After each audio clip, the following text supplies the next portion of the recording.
माँ जी के आगे एक नया रहस्य खुला। नीरा ने तो इस बारे में उन्हें बताया ही नहीं था। वह बड़बड़ाने लगीं, अजीब लड़की है यह। अरे मैं सास सही, पर सास भी माँ होती है। मैं तो इससे सारा काम कराती रही और इसने कभी बताया तक नहीं कि कुछ खास खाने का मन कर रहा है। ये आजकल की बहुएं भी ना बस घुन्नी बनी रहती हैं। एक हमारा जमाना था, हमें बाद में पता चलता था और सास को पहले से ही खबर हो जाती थी। अब बताओ, मैंने तो कभी इससे यह भी नहीं पूछा कि क्या खाने की इच्छा है। तो अब पूछ लेना, काफ़ी वक्त पड़ा है। इस समय बहू को सोने दो, बाबूजी बोले और कमरे से बाहर चले गए। रात माँ जी अपनी खाट नीरा के कमरे में ही ले आईं। रसोई का काम सिम्मी को सौंप दिया था, इसलिए अब माँ जी का आक्रोश उस पर बरसता रहता। इतनी बड़ी हो गई है पर खाना बनाने की अक्ल नहीं आई। गोभी में पानी तैर रहा है और दाल इतनी गाढ़ी है कि गुठलियाँ बन गई हैं। 10 बार कहा है कि जरा अपनी भाभी के साथ हाथ बटाया करो, कुछ सीख जाओगी, पर ओहो माँ, शुरू हो गई तुम। एक तो खाना बनाओ, ऊपर से तुम्हारा भाषण सुनो। मुझसे खाना बनवाना है तो चुपचाप खा लिया करो, वरना खुद बनाया करो। माँ जी बड़बड़ाने लगीं, इन बच्चों को तो समझाना ही मुश्किल है।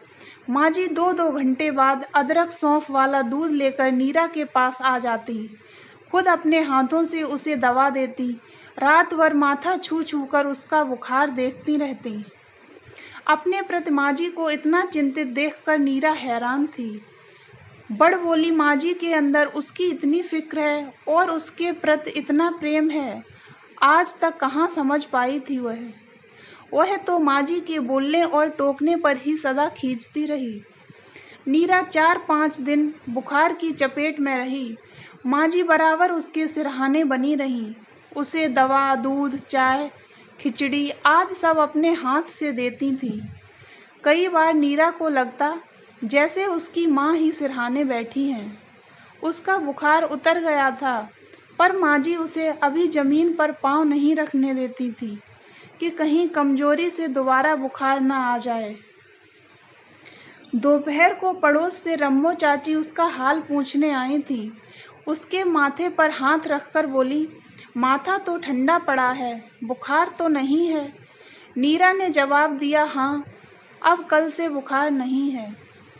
बाद में माँ जी और रम्मो चाची बाहर आंगन में बैठकर बातें करने लगीं। रम्मो चाची बोली, आजकल की बहुएं भी फूल सी नाजुक होती हैं। हम भी तो इस भरी सर्दी में काम करते हैं, पर हमें तो कभी ताप नहीं चढ़ता।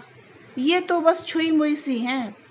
फिर फुसफुसा कर बोली, अरे बहू को बुखार भी है या यूं ही बहाना किए पड़ी है।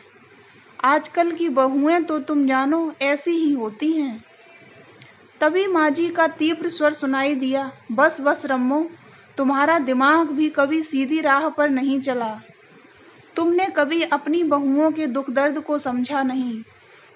तुम्हें तो सब कुछ बहाना लगता है। यह मत भूलो कि बहुएं भी हाड़ मांस की बनी हैं। मैंने तो नीरा और सिम्मी में कभी फर्क नहीं माना है। तुम भी अगर यह बात समझ लो तो तुम्हारे घर की रोज रोज की चकचक खत्म हो जाए। रम्मो चाची खिसियानी सी हो गईं। मैंने जरा सा क्या बोला, तुमने तो पूरी रामायण वाँच दी। यूं ही बात से बात निकली थी तो मैं भी बोल पड़ी थी। आज तो बोल दिया, आगे से मेरी बहू के बारे में यूं न बोलना। माँ जी के अंदर अब भी आक्रोश था। नीरा लेटी लेटी हैरानी से माँ जी की बातें सुन रही थी। सचमुच वह माँ जी को जान ही कहाँ पाई। दीपक ठीक ही कहते थे, मुंह से माँ जी चाहे बकझक कर लें, पर मन तो उनका साफ पानी सा निर्मल है। इस बीमारी में उन्होंने उसका जितना ख्याल रखा, उसकी अपनी माँ भी शायद इस तरह न रख पाती। और फिर माँ जी सिर्फ उसी को तो नहीं बोलती, सिम्मी और बाबूजी भी माँ जी की टोका टाकी से कहाँ बच पाते हैं।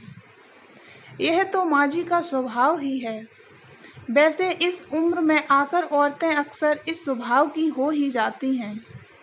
उसकी माँ भी तो कितना बोलती हैं।